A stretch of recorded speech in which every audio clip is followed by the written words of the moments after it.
Hey guys, here I am back with the Tamiya Mazda rx7-r1 build in 1/24 scale. I'm going to give you a little update as to where I'm at on this project. Alright guys, as you know, on the last video we covered the complete chassis being finished, engines installed. Now we're moving into the interior. Now, as for this interior, I've decided I'm going to go with a two-tone color scheme that's going to reflect the body of the car. And for that, I use the Tamiya metallic orange for the seats and the center console trim and dashboard. I had one little mistake with the seats here, which caused a little deformation there. Hopefully it won't be too noticeable. It was either strip down the entire seat or just paint it and hope for the best. So I painted it and hope for the best. Dashboard involved quite a bit of masking just to get the bezels for the instrument cluster, the radio, and the shifter surround painted. Those are all done in Tamiya metallic orange. And the rest of the interior tub is done in Tamiya semi-gloss black, with the seats done in Tamiya semi-gloss black and metallic orange for the inserts.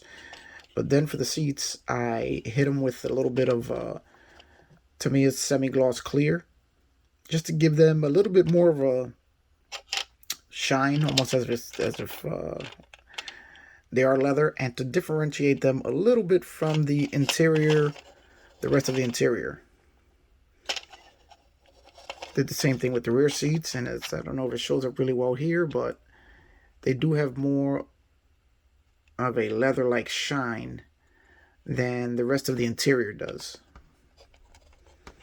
Don't know how well that translates onto the camera, but I was really hoping that it would give me the effect I was looking for, and I think I got it. So this is going to be an interior that was dressed up by this guy here who owns the car. I still have to put the gauges in, install the shifter and the handbrake and the pedals. So still quite a bit of work left to do here. And here you can see the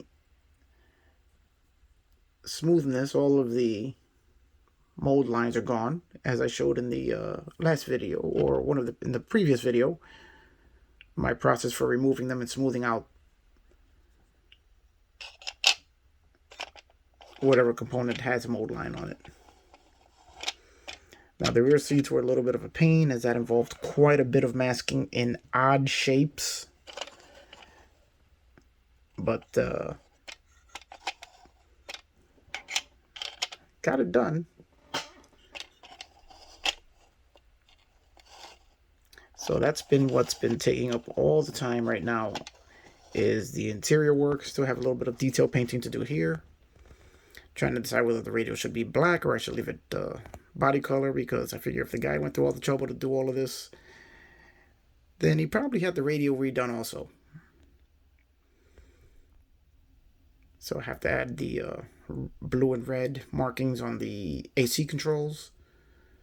And the kit itself brings gauges. These decals here for the gauges, and I'm just hoping that they are all in good shape, as these decals are very old. I do see what appears to be some kind of staining on them. I don't know if that's the way they normally were, or if that's something that may have affected the decals here. I think something may have happened to the decals. So I don't know how good they're going to be, but we're going to give it a shot and see. If not, I have other decals that I can replace them with. But we're going to see if this works.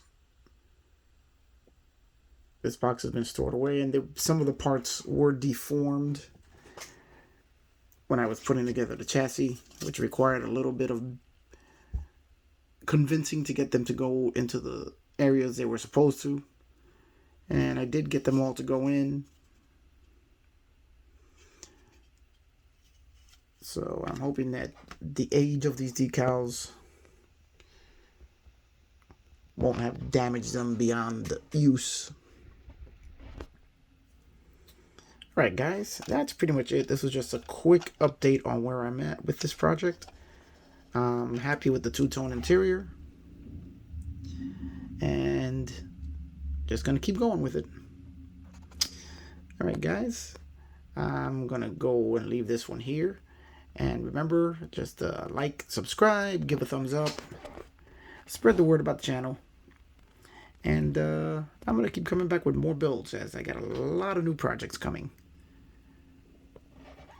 So I will see you guys on the next one.